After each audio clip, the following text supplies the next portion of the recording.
because of the fast pace of this and the size of the wind field, we could be talking about a major moving directly over Tallahassee, and there isn't necessarily a storm of reference that folks can lean on for an experience like that. So how much concern for the Capitol moving forward through the day tomorrow?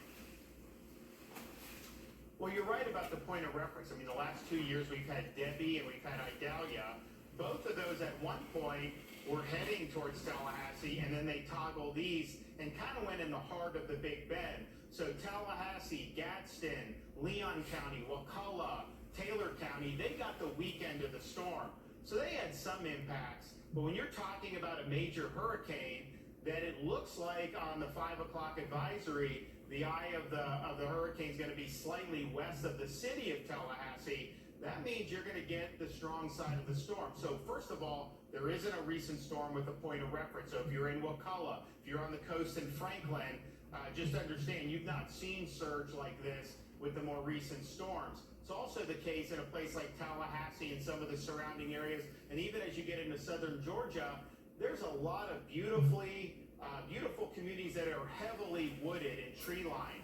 And the problem with that is while it's beautiful to live normally, when you have 125 mile an hour winds, trees are going to get knocked down. So you may not be in an evacuation zone, but if you have some of these big trees that are close to your home, you've got to make a judgment about, are there places in your home you know you'll be safe in the event one of the trees falls? Or do you make the decision to evacuate, ride out the storm somewhere else, and then come back and inspect your property after? But I don't think that we have on record a storm that has met major hurricane status that has had this track into Tallahassee. Now, we're here at the Emergency Operations Center. We'll be hunkered down here. We are going to have a contingent of people over in the Western Panhandle just in case something happens with this building. You know, it's interesting, this building was built in 1996, and they made the walls Cat 5 proof, but they only made the roof Cat 3 proof. I guess they didn't have enough money. So we're going to test it, and we're going to see what happens. But we do have contingencies in place in case something happens with this building. We think we're going to be fine here, and our intent is just ride it out in the EOC.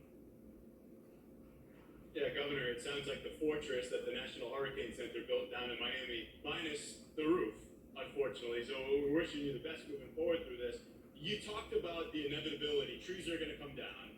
That's going to lead to power outages. I know the influx of crews has been massive coming in from a lot of the neighboring states, but you've got tropical storm warnings at least effectively for the whole peninsula, and then the more extreme impacts closer up toward the capital. What are you expecting here as far as the response in the immediate aftermath of this, once conditions are safe, to restore power? Because this is going to have to be a massive undertaking, almost statewide. Yeah, for sure. So you're going to see power crews, places like Sarasota, Manatee, where you are in Pinellas, Hillsborough, to the extent that there are outages, and we assume there probably will be. The storm's going to pass there before it hits, before it passes Tallahassee. So you'll have those crews there. Now, the thing that's going to be challenging in this Tallahassee region is you can have all the crews in the world, and we work to bring this mutual aid in, and we're happy to do it. But you also got to have a pathway for them to get to the power lines to be able to fix them. And if you have massive amounts of debris, you got to get that debris cleared. So that's something that we've told the local governments here, the city, the counties in this area, make sure you're taking debris removal seriously. We have the Florida Department of Transportation that will assist with that and clear debris out tomorrow as we start to see, we'll start seeing effects first thing in the morning. So you have time now. You can bring your plan to fruition, whether that's an evacuation, whether that is just topping off your gas tank, making sure you have supplies for your house, but you don't wait past today. So I know a lot of people have been preparing starting yesterday. That's great. But if you haven't done it, now's go time. So get on it and get it done.